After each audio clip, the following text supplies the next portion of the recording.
First, I would like to offer my condolences to the Iraqi Jewish community for the loss of Sasson Sameh. And as I was in Los Angeles, my professor, Eli Shlala, he said few words that he met Sasson Sameh in around 2000 in New York.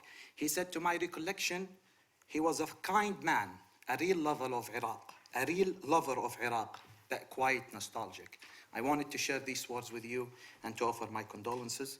Also, thank you for the organizer for this conference.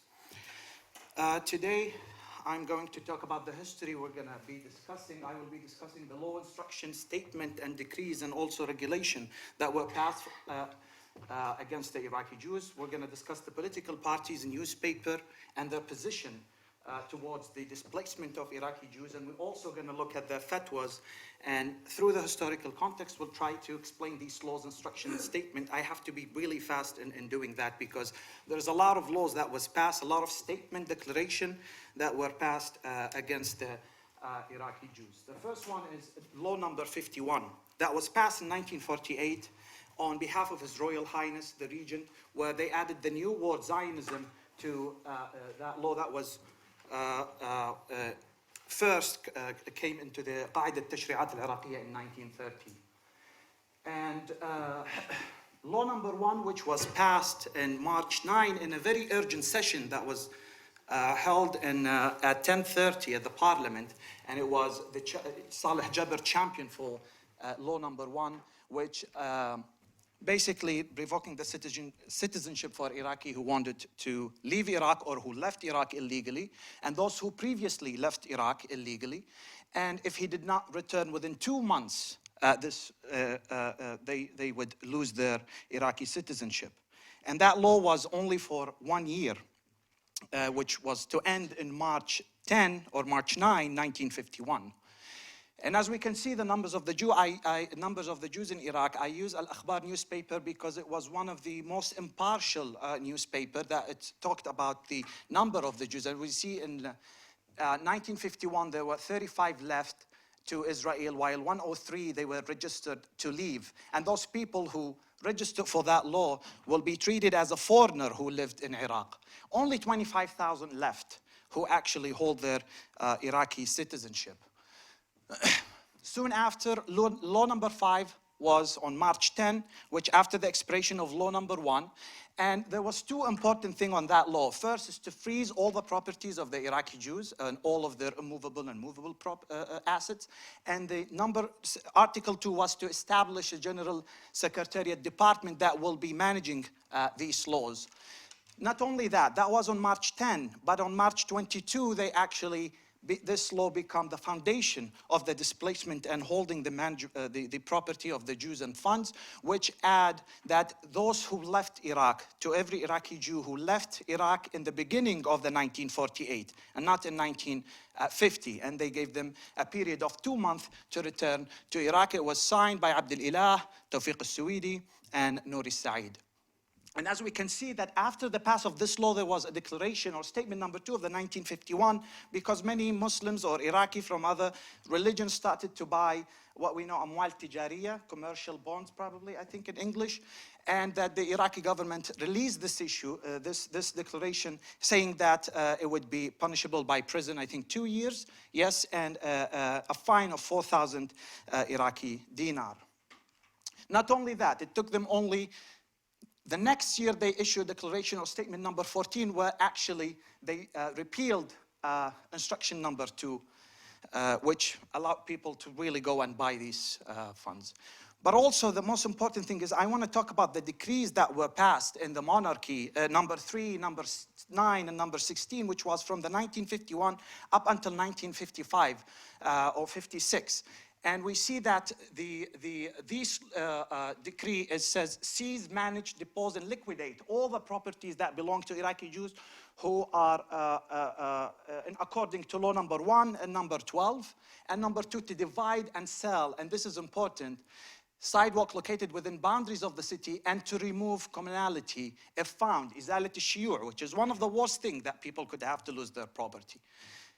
Soon after, they released Declaration number 3, and it's to provide certificate for those who stayed. As we remember, there were 25,000 Iraqi Jews who stayed, but the idea of really using the Declaration number 3 is to know their numbers and to also pressure these Jews who stayed, which we will see later.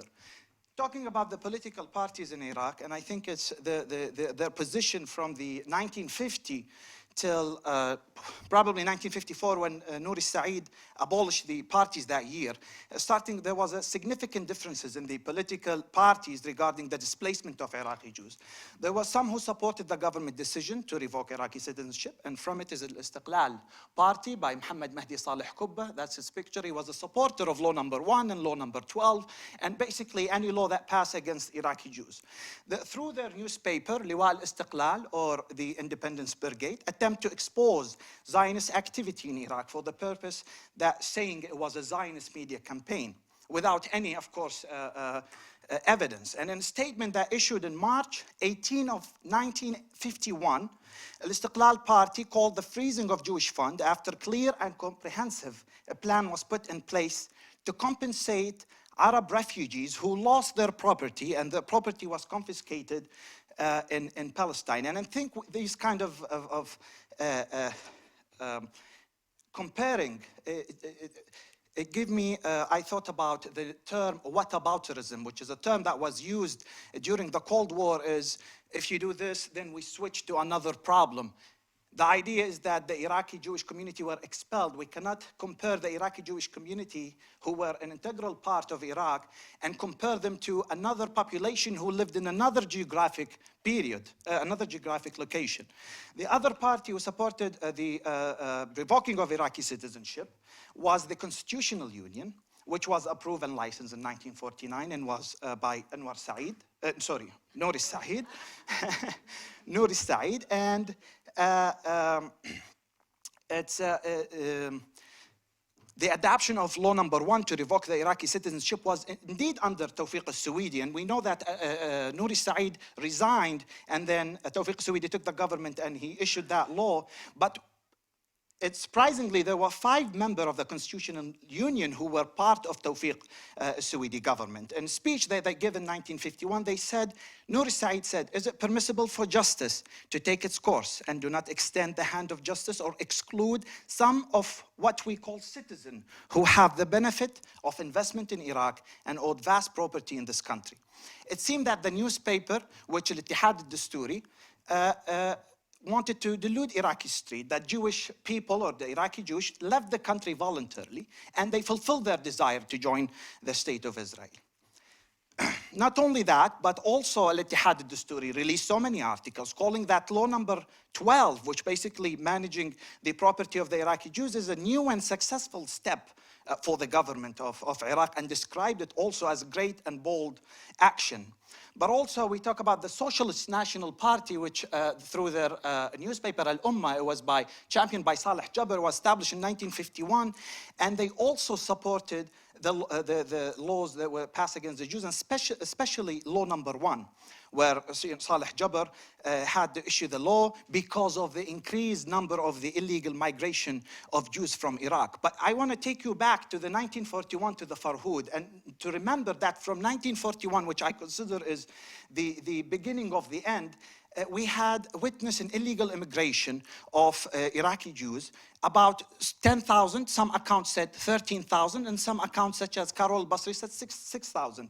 And because of those people left, Saleh Jabr felt that this was urgent law to pass. According to him, he said that this issue, after it saw the escape of Jews from Iraq, worsened and turned it from an individual escape to a collective escape of Iraqi Jews, with the help of gangs tasked with training and facilitating their escape. And the Ummah newspaper, not only that, but they also had a different position, and they called the people from National Democratic Party, where Salim Basson was part of it, they called that party, the Muslim, that Antum Ukhwan al-Yahud, which basically were, you are the brother of the Jews, and in a way to mobilize the Iraqi street against them. And I'm sorry, just later we have the Popular Front, which by Tal Hashimi, الجبهة الشعبية, their newspaper, and they also were a supporter of that law. And they said that the laws, I'm just going to quote one of the articles. They said the Jews in Iraq are only a fifth column serving Zionism, an agent of Israel, who carry out the orders and carry out their plans. Their goal is destruction and sabotage our country, and the Iraqi government must take deterrent measures to put all these irresponsible actions to put an end, to all this irresponsible action. And then we have the Communist Party, or the secret Communist Party, which they held two positions for the Jewish deneutralization law. The party supported the freedom and practice of migration of any people, not only Iraqi Jews, but any people who wish to leave. But also they opposed the laws that passed in March 1950. And through their newspaper, it's called Al-Qaeda. And lastly, it's the National Democratic Party, which was the only party in Iraq who were neutral toward the law number 1 that was passed against Iraqi Jews. And however, they criticized the law number 12 and called the General Secretariat Department, who were responsible for the funds and properties of the Jews, of the Iraqi Jews. They called them accused of establishing an insufficient system that is, it suffered from sabotage and shortage of employee who need expertise and competence to this aspect. But not only that, the Iraqi Jews also had the attitude of the ulama, Sunnah or Shia, and the clergy of Iraq, starting with Mahdi al-Khalisi, which he was junior, and people know he was one of the radical people in Iraq. But we need to understand that the religious authority in Iraq, because of the position that happened and because of the establishment of State Israel in May 1948, the Najaf al-Ashraf had the political weight and to be the engine on moving this political event. Starting with Muhammad al-Khalisi, where he gave a speech on March 3rd of the 1950 in Al-Qadmiya, in the Safawi Mosque in Al-Qadmiya, where he pointed out in this Friday, in his Friday sermon, the disadvantage of Jews and the hidden role played by, I quote, sabotage element in the country. He added the duty required to unite in order to put an end to all these irresponsible action that try to destroy our economic capacity. Muhammad al-Khalisi opposed the existence of Jews in Iraq. His sermons were always dominated by religious hatred towards the Jews, and most of his sermons were enthusiastic, urging people not to sympathize with Jews because they were the cause of worsening economic condition in Iraq. And he even later on released a fatwa saying that we shouldn't buy from Iraqi Jews. Not only that, but the person who actually supported him was Muhammad Rida al-Yassin, which this is his picture, that's al-Khalisi, that's al-Yassin, who also, he was asked if it's okay to buy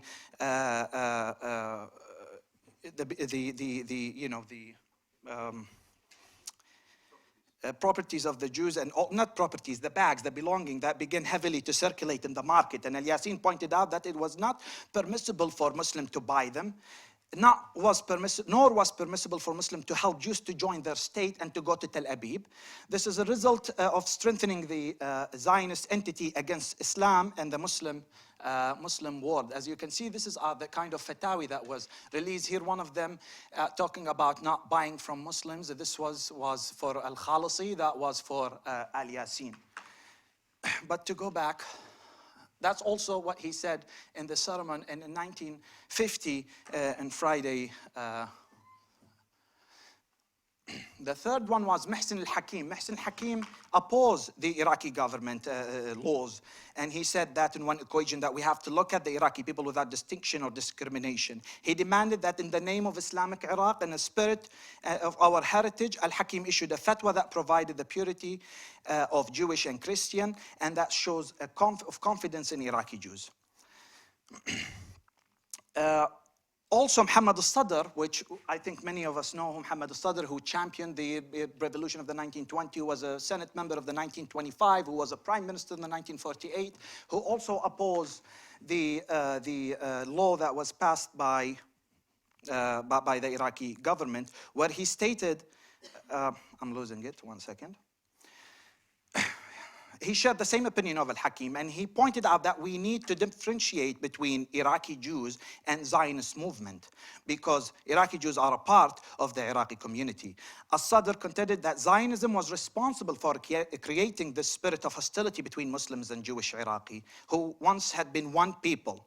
And he said that we shouldn't differentiate between classes, and that we should live in peace and love among the people of the same nation. And lastly was Najmuddin al-Wa'adh.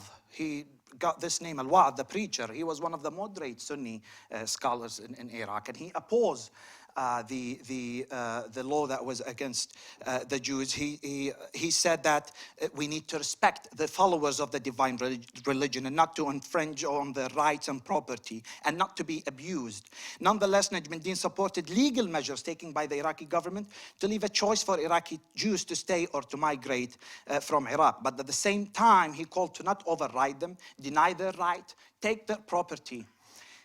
However, he also was against establishing cinema in the 1950s. He did not want Iraqi Jews to build more cinemas in Iraq, and he championed that bill with another scholar. How much time do I have? I need to move fast. Okay, thank you. One of the newspaper that when I looked at, so many newspapers were written about the Jews, but Iraqi Jews. One of them was Al-Yaqza, Awakening or Vigilance. And as you can see, Salman Safwani was one of the people who mobilized the Iraqi street, polarized the Iraqi population. أخرج اليهود من دياركم إلى ماذا يهدفون اليهود, to what they are aiming. Kick them out. That was in the 1929, October 49. 1949 was in November. That was Iraq في محنة because of the Iraqi Jews. دعوهم يخرجون, let them out. لكن بعد أن تجميد أموالهم وسحب جنسياتهم, after we take their property, froze their property and take their citizenship. That was in March 5, before they actually passing the law. عادت حليمة اللهم اجعلنا مظلومين كاليهود. I think that's hard to translate for me, which basically was a criticism for Ezra Menachem Daniel, who was in the 1951. In the 1950 was against the law number 1 who was passed, and he said that you are only solving one problem, but you are not providing assurance to the Iraqi Jews who wanted to stay in Iraq, who felt Iraqi enough to stay. How can we provide assurance for those Iraqi who stayed? أخرج اليهود من دوائر الدولة. And he talked about, he was one of the main reasons that polarized the Iraqi street, and later on in the 1966, under Arif, he became a minister. Not only that, but Al-Yaqza, which this is one of the things that they published, is they called Salima Murad Al-Raqisa Al-Yahudiya. Basically, there was a statement coming from the Interior Ministry, and it said that we should not allow Salima Murad to perform, and they called it Al-Raqisa instead of singer, because they know that's a degrading language. Al-Raqisa Al-Yahudiyya Salima Murad عن مناهج الإذاعة التي تحدت الشعور القومي العام, because she challenged the national sentiment زمنا طويلا بهذه اليهودية, with this Jew. This kind of language that Al-Yaqza used to polarize the Iraqi people. Not only that, and الجمهور العراقي سيقابل ذلك بسرور, that the Iraqi people will be happy with this news. And again, we have, this is also from Al-Yaqza, ضرورة تطهير, the urgency of cleansing the Iraqi political system from the Jews.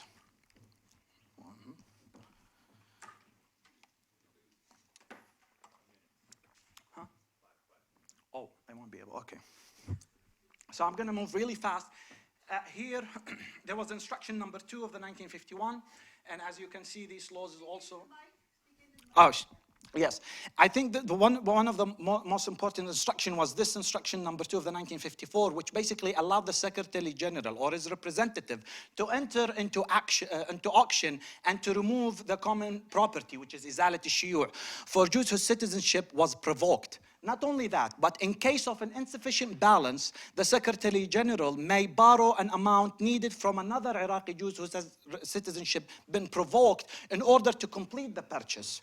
يجري البيع عن طريق المزايدة العلنية, and this is what happened. The public bidding started in Iraq. Again, there is another instruction, but one of the most important laws that passed was the Jewish Community Law of Law number 77 of the 1931, and as you can see that in 1931, they have the Israeli community in Iraq composed of several groups in Baghdad, Basra, and Mosul, which were the hub of the Iraqi Jews, and also other sectarian formation may be added depending on the region. In 1958, before the revolution or the coup d'etat by Abdul Karim Qasim, Iraqi Jews shall refer to all Iraqi residing throughout Iraq, and they retain their Iraqi citizenship. Not only that, but they reduced the number of members from 14 to 16 to 5 members only, and increasing membership age from 25 to 30. I'm going to move really fast. Abdul Karim Qasim, which was the revolution in the 1958, and he stayed 1963. They call it the golden age for the Iraqi Jews because the revolution started on 14th of July, and 26th of July he started with a new constitution that gave equal before the law, and they shouldn't be discriminated based on their religion or gender. And on January he passed law number 11, which basically removing Article B, which allowed Jews to come back to Iraq. The Article 5B of law number 12 allow Jews to, within 60 months they have to go back to Iraq, or they will lose and confiscate their properties. And he said that the Iraq has been subjugated to enormous difficulty, and if we are not allowing them to come, that would be contrary to the revolution of the 1958. Later on, we have Abdussalam Arif, and Abdussalam Arif issued law number 14 the moment he came to power, which rescinded law number 11 that Qasim gave to the Iraqi Jews. يلغى هذا القانون.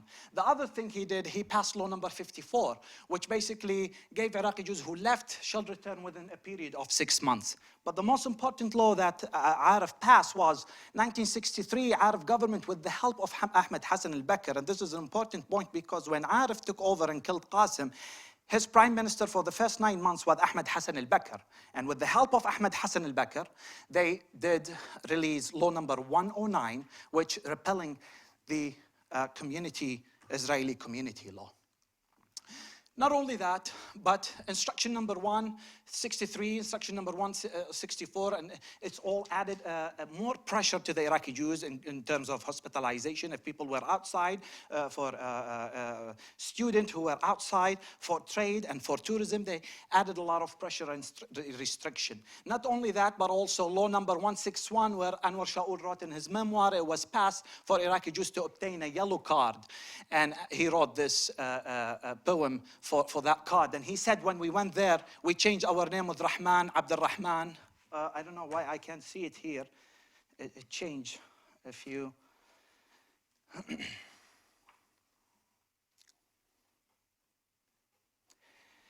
The name Rahmim with Abdul Rahman, Hizqil with Haqqi, Shlomo with Sulaiman, Beit Hakta with Hikmah, and Abdullah Shamon with Abdul Sami'. That's the name that was changed in the 1963.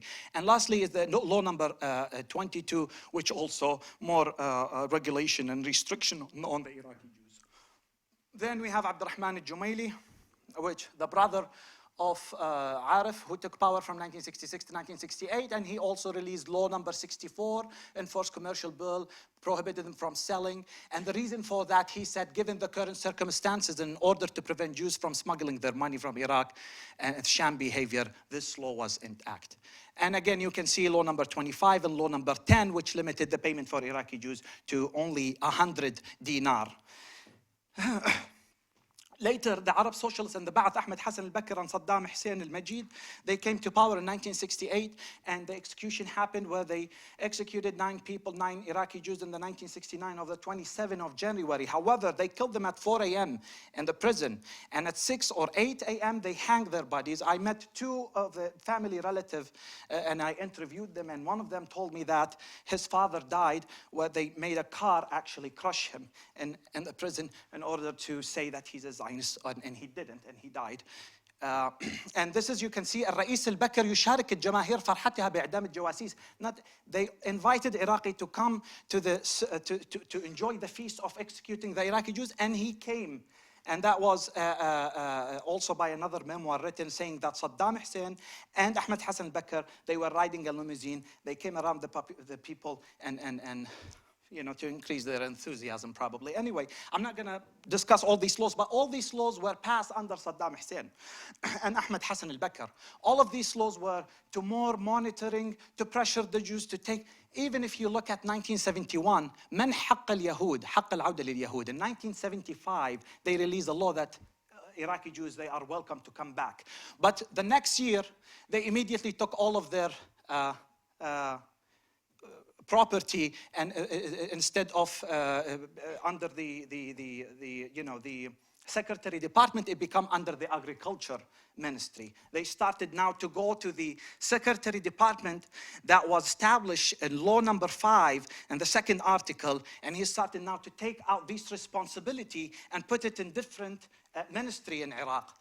You can see also, not only that, you have the law of 192 of 1981, Majlis Qiyat al-Thawra, signed by Saddam Hussein, which basically he dissolved that Secretary Department, and he said the Minister of Finance shall, dedicate and shall replace the Secretary General.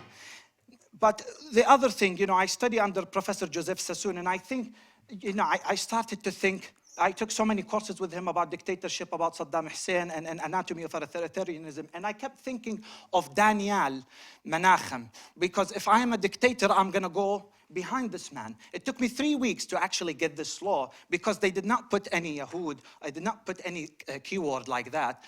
It was that law, which took me so long to get, 643, and basically is the property of Ezra Menachem Daniel in Baghdad shall be handed over to the committee and manage and spend imports according to the Waqf in the aid of Musawiyah.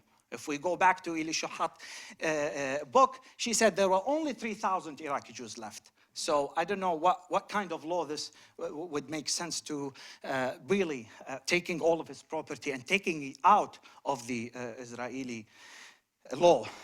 I'm going to reach to my conclusion, which is now. I'm sorry I took so long. The Iraqi Jews experienced tragedy not only in Iraq, but also while trying to establish a new life in Israel. The law that was imposed against the Iraqi Jews, it reminds me of something that Professor Evie Schlein talked about, the clash of civilization. But today I'm going to talk about the clash of ignorance that was a reply by Edward Said in 2001. Where Edward Said reminds us to... Edward Said, Orientalism. And he said, he reminded us that in order to fight this hostile rhetoric, that these are tense times, and we have to think in terms of the powerful and powerless community, and the secular politics of reason and ignorance, and the universal principle of justice and injustice, rather than to wander off in a vast abstraction that may give us a little momentary satisfaction, but little self-knowledge of the analysis informed. These laws, declaration, regulation, and statement that was passed against the Iraqi Jews, it was nothing but a defensive self-pride, rather than critical understanding of bewildering interdependence of our time. And that leads me to the conclusion that we, as a scholar and academics, have a task of interpretation, a task of giving history some sense and shape, not for a particular reason, not to show that my history is better than yours, but actually to try to explain my history through people history. In other words, try to understand and move beyond one general experience and generalize it to the experience of others. And the challenge that we face today is coexistence. How can we coexist with people whose religion are different, whose culture and tradition might be different, but they are from the same community or polity? How can we live and coexist without hostility and violence? Assalamu alaikum. you.